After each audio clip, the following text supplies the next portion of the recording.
2014 में जब prime minister Narendra Modi ने पीएम पद की शपथ ली थी, उसके बाद जो सबसे पहला उन्होंने काम किया था वो काम था स्वच्छ भारत अभियान का।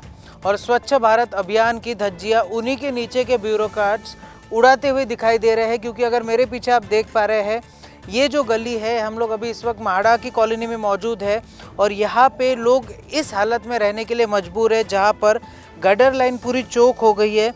इसके अलावा अगर आप देखेंगे तो पूरा दलदल बन चुका है और लोग ऐसी ही वजह से बीमार पड़ रहे हैं। लोगों को डेंगू, टाइफाइड, मलेरिया जैसी बीमारियां जकड़ रही है, लेकिन जो एनएमसी के अधिकारी है वो सिर्फ शांत अपनी कुर्सियों पे बैठे हुए हैं, कुर्सियां गर्म करते हुए। आइए हम यहाँ पे लोगों से बातचीत करते हैं, उनसे जानते हैं कि ये जो भीड़ आप मेरे पीछे देख पा रहे हैं, इन्होंने कितनी कंप्लेंट्स एनएमसी को दी थी, क्या क्या आवेदन एनएमसी को दिए थे और किस तरीके से वो इस चीज़ को देखते हैं कि वो आज भी 21वीं सदी में होते हुए भी वो ऐसी दुर्गम स्थिति में रहने के लिए मजबूर है जहाँ पे उनके बच्चों को साफ गलियाँ नहीं मिल पा रही है, साफ पानी नहीं मिल पा रहा है और गंदगी के बीच उनके बच्चे आज भी बड़े हो रहे हैं। जिस तरीके से ये हालात हम लोग देख पा रहे हैं कि एनएमसी यहाँ पर पूरी तरीके से विफल नज़र आ रही है। क्या आप लोगों में से किसी ने कंप्लेंट की थी कि इस तरीके की ये जो चीज़ें हो रही है, पूरा दलदल बन गया है और कोई भी यहाँ पे जा नहीं पा रहा, तो आपने एनएमसी से कोई शिकायत की थी? बहुत किए, बहुत बार किए।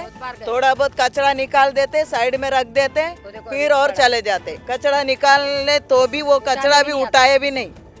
ठीक से सब समय पर अच्छे से करो, क्लियर दिखने को ना। ये क्लियर दिखेगा, नागपुर, उत्तर नागपुर का ये एरिया को भी ध्यान दो। हाँ, कोने से कोने सब ध्यान देने से नागपुर सुंदर लगेगा।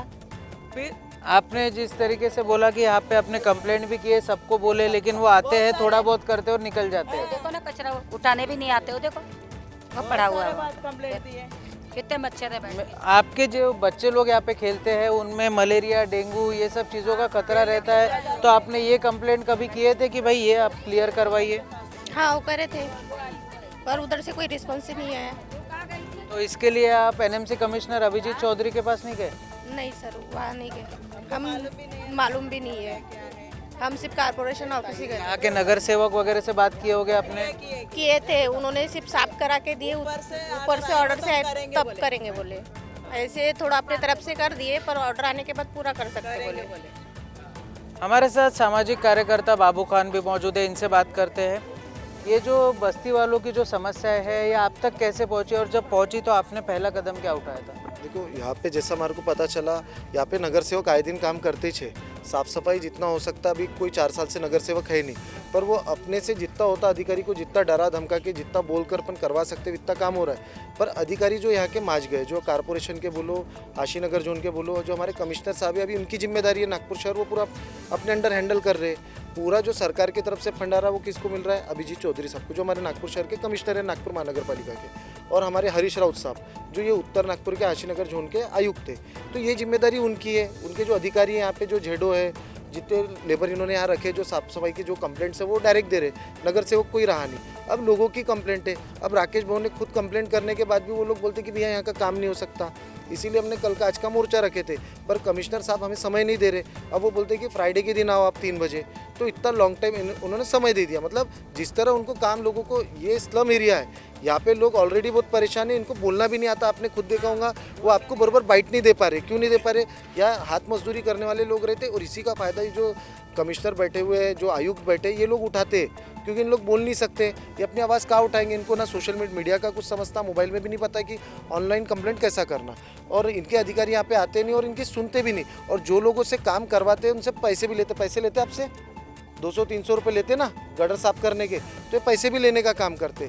इसीलिए नागपुर महानगर पालिका को हटाना चाहिए और जल्दी से यहाँ पे नगर सेवक के इलेक्शन होने चाहिए कि नगर सेवक के पास ये लोग जो अपनी तकरार लेके जाते हैं और नगर सेवक ये तकरार उनको देता है, तो वो काम होने चाहिए। तो ये काम जो है लोग नागपुर महानगर पालिका की तरफ से नहीं हो रहा। और बाकी गंदगी तो आपके सामने है। लोगों को क्या तकलीफ होंगी, लोग खुद अपने मुंह से बताएंगे कि कितनी तकलीफ में और लोग रह रहे हैं। बहुत सारे तकलीफ है, अपने अपने कामों में लोग बिजी है। कौन जाएगा इतना दूर? जितना हमको मालूम है उतना हम लोग कंप्लेंट देते हैं, और उसके भी आगे हम लोग क्या कर सकते हैं? उन लोग ही ध्यान देना है ना, जो अधिकारी बैठे हैं, उनका काम है। हाँ, जो अपने को मतलब ये काम दिए हैं, अपने लोगों को भलाई करेंगे, ऐसी करके उन लोग सोचना चाहिए खुद ही। हमारे साथ राकेश निकोसे जी भी मौजूद है, इनसे बात करते हैं। जब ये बस्ती का मामला सामने आया तो अभिजीत चौधरी के पास में कोई गया था जो मनपा आयुक्त थे? हम अभिजीत चौधरी को बोले नाहरा में, म्हाड़ा में और 2 म्हाड़ा है, वहाँ पर भी इससे भी ज़्यादा गंदगी है। उनको वारंवार जाके लेटर देते, बताते, पर वो कुछ ध्यान नहीं देते। अगर ये शुक्रवार तक अगर ये गंदगी दूर नहीं हुई तो ये कीचड़ उनके कैबिन में रखेंगे हम। मैं राकेश निकोसी बोल रहा हूँ कि ये बच्चों को बीमार होते हैं, कुछ होता है, कौन ध्यान देगा इनको? ये रोज़ काम पे जाते और रोज़ खाते हैं, इनको तो कुछ ये नहीं है। अगर कुछ बीमार हुआ तो ये कहाँ से भरेंगे? मेयो मेडिकल में भी इनकी पहचान चाहिए, ऐसा रहता है आजकल। वहाँ पर भी अगर अभी मैक्स हॉस्पिटल में गलती से एक बच्ची को लेके गए 18 साल की, उसको लाश नहीं दे रहे थे, 2 दिन के 2.5 लाख 3 लाख रुपए मांग रहे थे। हम लोग गए तब 1 भी रुपया नहीं दिए। और उनके पर हर जगह हम लोग नहीं रह सकते, और जनता को भी नहीं समझता। उनको लगता हमारी लाश मिलेंगी नहीं, हमारे परिवार को नहीं मिलेंगी। वो कहाँ से भी सोना साना गहने गुने रख के अपने वाले बच्चों का कुछ भी करते, वो ऐसा बताए। तो इन लोगों ने समझना चाहिए, यहाँ पर फवारनी नहीं होती, ब्लीचिंग नहीं होती है, ना डिसल्टिंग होती है, वहाँ पर गटर ही नहीं दिख रहा। हाँ, और इतने लोग हैं, इतने बच्चे हैं। अपन बोलते हैं नागपुर स्मार्ट सिटी, ये कहाँ स्मार्ट सिटी? रोडीज बनने से हो जाता क्या स्मार्ट सिटी? हाँ, मेट्रो से आने से हो जाता क्या स्मार्ट सिटी? यहाँ पर रास्ते नहीं है, एक खेड़े से भी बदतर गांव है। ऐसे एरिया है, समता नगर, बाबादीप नगर, इधर भक्ति सागर नगर, ऐसे विजय लेआउट, ऐसे एरिया में जाओगे ना, इतना लोग ऐसा ये करेंगे। अरे सब हम तो बोलते हैं ना, कमिश्नर के तरफ है, एनआईटी के तरफ है, थोड़ा सा तो वाह टैक्स दोनों लेते हैं, एनआईटी भी लेती है, महानगर पालिका भी लेती है। इनको कोई है ना वर्चस्व वाला आदमी नहीं मिलता क्या उनको तमाशा मारने वाला। अगर ये नहीं हुआ तो मैं उसके सही में कैबिन में पानी नहीं डाल के आऊँगा, तो मेरा नाम राकेश निकोसे नहीं।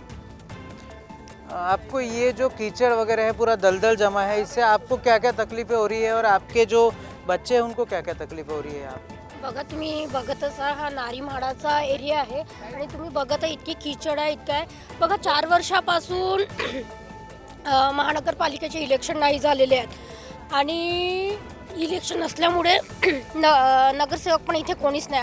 आता जे काही या प्रशासनाने आपल्या हातात धरलेलं आहे, तर इथे जी परिस्थिती तुम्हाला दिसत आहे, इथल्या लोकांना आरोग्याचा पण प्रॉब्लेम आहे। या इथल्या लोकांना जर डेंग्यू झाला, मलेरिया झाला, टायफॉइड झालं, हे बिमाऱ्या अगर झाल्या तर हे कसं हातावर आणणं पानावर खाणं असं यांचं काम आहे, चुलीवरचं यांचं काम आहे। इथे मजदूर लोक आहे, जर यांच्या मुलाबाळांना यांना आरोग्यावर फेस करावंच लागते, आपण नाही म्हणू शकत नाही करावंच लागते, पण हा पैसा पाणी नसेल तर यांना मरण्याची स्थिती आहे की नाही स्थिती, तर हे सगळं माहिती आहे का प्रशासनाला समजलं पाहिजे। प्रशासनाने आता टॅक्स तर आपण दोन्ही भरतो, आपण महानगरपालिकेचाही टॅक्स भरतो, एनआयटीचाही टॅक्स भरतो, आणि इथे नळ पण आलेले सगळी व्यवस्था जरी आहे तरी ह्या अधिकाऱ्यांनी यांना सुविधा दिल्या पाहिजे।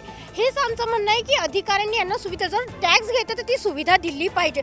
इथे यांच्या आरोग्यावरचा पण विषय आहे, आणि उद्या चालून एखाद्या मुलाला इथे काही झालं तर त्यांचा अगर जीव गेला तर प्रशासन भरून देईल का? हा एक प्रश्नचिन्ह इथे लागतो। यहाँ पे सफाई कर्मचारी तो कोई भी नहीं आता। ये जो गंदगी आप देख रहे हो, ये गंदगी हमेशा ऐसी रहती है। ये गार्डन के लिए ये जगह सेंक्शन करी हुई है, लेकिन ये एनएमसी एनआईटी, ये देखो यहाँ इतनी गंदगी है। ये माड़ा बसने के लिए करीब 20 साल हो गए हैं। मेरा बचपना के मैं यहाँ पहले मैदान था तो यहाँ खेलता था, लेकिन जब ये माड़ा बसा है उसके बाद में बसने के बाद में यहाँ पे कोई अधिकारी यहाँ देखने के लिए नहीं आता। एक बार बना तो दिया उन लोगों ने, बनाने के बाद में इतनी गंदगी होने के बाद में कोई यहाँ आने के लिए रेडी नहीं है। इसकी कंप्लेंट भी हो चुकी है, कंप्लेंट करने के बाद में भी कोई नहीं आता देखने के लिए। यहाँ पे जो सफाई कर्मी आते हैं, ये कभी तो आए होंगे जिन्होंने ये देखा होगा सब चीज़ें? देख के जा चुके हैं। एक बार आए थे, काफ़ी साल पहले की बात है, देख कर आए थे। इसके पहले भी ऐसी गंदगी थी यहाँ पे। राकेश भाऊ निकोसे करके है, नगर सेवक है हमारे एरिया के।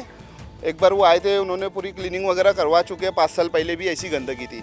अब गंदगी होने के बाद में वापस तो गंदगी होना ही है, तो कैसा एनएमसी ने कुछ भेजना चाहिए, सफाई कर्मचारी भेजना चाहिए तो क्लीन होगा। ये परमानेंट काम नहीं होता है। अब कैसा हमने नगर सेवक को बोल दिए, नगर सेवक आते हैं राकेश भाऊ, वो करवा देते हैं, फिर वैसे हो जाता है। अब वो भी कितना देखेंगे? अभी नगर सेवक तो कोई रहा भी नहीं है ना, फिर भी वो सपोर्ट करते हैं।